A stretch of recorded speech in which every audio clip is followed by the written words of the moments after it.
Hi കൂട്ടുകാർ, അസ്സലാമു അലൈക്കും വറഹ്മത്തുള്ളാഹി തആല വബറകാതുഹു. നമ്മളിന്നൊരു 2ാം ക്ലാസ്സിൻ്റെ റിവിഷൻ ക്ലാസ്സിലാണുള്ളത്. നമ്മളുടെ കൂടെ ഉള്ളത് ആരാണെന്നറിയാം? എന്താണ് എൻ്റെ പേരെന്താണ്? ഫാത്തിമയാണ് നമ്മളെ കൂടെ ഉള്ളത്. അപ്പോൾ ഫാത്തിമയോട് ഞാൻ കുറച്ച് ചോദ്യങ്ങൾ ചോദിക്കുകയാണ്. അപ്പോൾ ഫാത്തിമ അതിനൊക്കെ ആൻസർ പറയുന്നത് നമുക്കൊന്ന് നോക്കാം.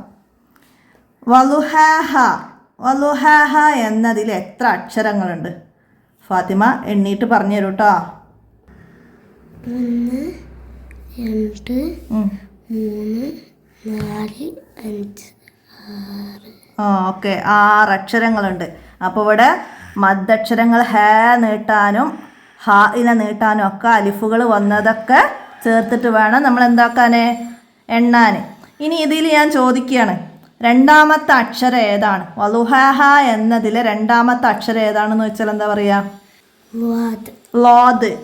ഏതാണ്? ലോദാണ് രണ്ടാമത്തെ അക്ഷരം. ഇനി ഇതിൽ തന്നെ ഞാൻ ചോദിക്കുകയാണ്, അവസാനത്തെ അക്ഷരം ഏതാണ്? ഏതാണ് അവസാനത്തെ അക്ഷരം? അലിഫാണ്. ഹാഇനെ നീട്ടാൻ അയിമിലോട് ചേർത്തിട്ട് അലിഫ് ഇട്ടിട്ടുണ്ട്. അപ്പോൾ അതാണ് അവസാനത്തെ അക്ഷരം. അപ്പോൾ ഞാൻ ചോദിക്കട്ടെ, ഇവിടെ യഷാഹാന്നുണ്ട്, ഇതിലെ രണ്ടാമത്തെ അക്ഷരം ഏതാണ്? ഏതാണ്? ഒയിനാണ്. അപ്പോൾ നമുക്ക് ഒയിനൊക്കെ ചേർത്ത് എഴുതുമ്പം നന്നായി മനസ്സിലാക്കിയാലാണ് ഇങ്ങനെ ഇടയിൽ വരുമ്പോൾ എടുത്ത് എഴുതാൻ കഴിയുള്ളൂ. ഇടയിൽ അക്ഷരം ഒയിന് ചേർത്ത് എഴുതുമ്പോൾ വരുന്ന എഴുത്ത് രീതി മനസ്സിലാക്കി വെക്കണം.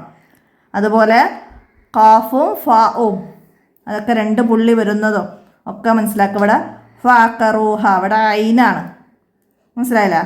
അപ്പോൾ അതൊക്കെ മനസ്സിലാക്കുക. അതുപോലെ ഞാൻ ചോദിക്കാം, ഇതിൽ ഉച്ചരിക്കാത്തൊരക്ഷരമുണ്ട്. ഇതിംബാഴ്സ എന്നുള്ളതിൽ ഉച്ചരിക്കാത്തൊരക്ഷരം ഏതാണ്? അലിഫാണ്.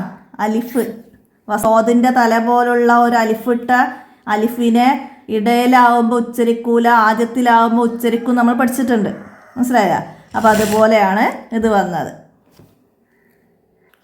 ഇനി ഞാൻ ചോദിക്കാം, ഈ അമ്മ യതസാഅലൂൻ എന്നതിൽ മണിച്ചോദ്യ അക്ഷരം ഏതാണ്? ഏതാണ്? മീം അല്ലേ? മീമിനെയാണ് മണിച്ചോദ്യത്. ഇനി ഇതിൽ ഏതൊക്കെ അക്ഷരത്തെയാണ് നമ്മൾ നീട്ടി ഓതിയത്? ഏതൊക്കെ അക്ഷരത്തെയാണ്? അപ്പോൾ ഏതൊക്കെ അക്ഷരത്തെയാണ്? സീനിനെയും ലാമിനെയാണ് നീട്ടി ഓതിയത്. ഇനി ഇതിലൊരു അക്ഷരത്തെ കൂടുതൽ നീട്ടണം. അത് ഏതക്ഷരത്തെയാണ്? ഏതക്ഷരത്തെയാണ് കൂടുതൽ നീട്ടേണ്ടത്? ഏതിനാണ്? സീനിനെ. അതെന്തുകൊണ്ടാണ് സീനിനെ കൂടുതൽ നീട്ടാൻ കാരണം? അതിൻ്റെ മുകളിൽ മദ് വന്നു അല്ലേ? അപ്പോൾ മദ് വന്നാൽ കൂടുതൽ നീട്ടണം. ഓക്കെ. അതുപോലെ അനിന്നബഇൽ അലീം, ഇവിടെ ഒരു അക്ഷരത്തെ നമ്മൾ മണിച്ചോതിയിട്ടുണ്ട്. ഏതക്ഷരത്തെയാണ്?